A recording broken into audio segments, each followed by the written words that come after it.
everyone, just wanted to showcase the extension that we did on Junction's quick start example, in which they integrated with their wearables API. We actually extended that repo to also support an integration with their lab orders API. So we're hitting three main endpoints here. These are the panels one, the biomarkers one, as well as the lab orders one. I'm going to showcase what that looks like in practical terms. So as you can see, we have some panels here. What are panels? Basically, they're collections of biomarkers that you can assign to certain patients. So we have a couple of examples here. This panel tests for 17-hydroxyprogesterone. We have some other examples as well. I'm going to showcase to you guys how you can create a panel like that. So let's just try a new test template.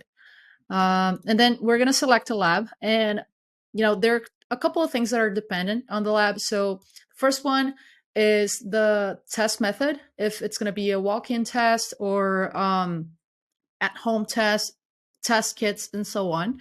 And the other one is the biomarkers, which vary from lab to lab. For this example, I'm going to be choosing Quest, and I'm going to choose a walk-in test. And then I can select all types of biomarkers here. Once I'm done with selecting these biomarkers, I can just create the test. And my test is going to show up here. So I have a new test template and the biomarkers that I selected. This test panel test template is now available here on the order test. So let's just try doing that. So we have a new test template here, and I'm going to put the name for a patient. All right.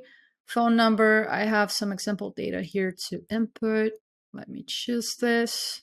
So Amanda at example.com, and the address. So I'm going to select North Carolina, Durham,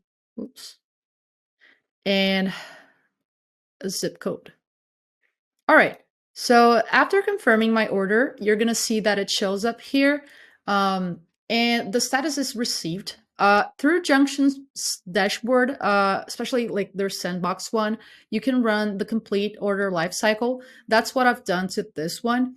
But like whenever an order is still on the received status, as long as it's not canceled or completed, you can still cancel it. So let's try doing that. And yeah, as you can see, the order has been canceled.